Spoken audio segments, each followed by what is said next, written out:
Pierre du Tour a été annulé. En protestation aujourd'hui, un petit mouvement d'humeur du peloton, 1 minute de sitting, manière de dire une blessure.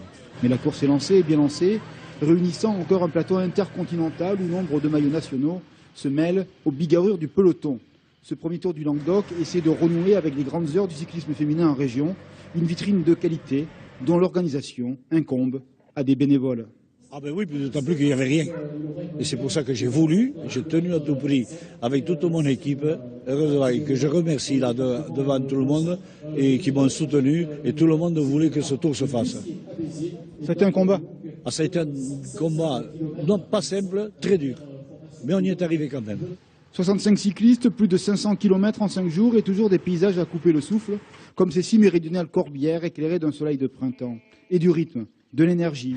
Un parcours dont les contours et le relief offraient 3 grands prix de la montagne, mais dont le dénivelé appelait peu de longues échappées. Bref, le peloton est resté soudé et le vent s'est activé dans les faubourgs du Barcarès, arrivé au sprint réglé par l'ancienne championne du monde, l'italienne Marta Bastianelli, coéquipière de la bitéroise Christelle Ferrier-Bruno, un des grands espoirs français pour la victoire.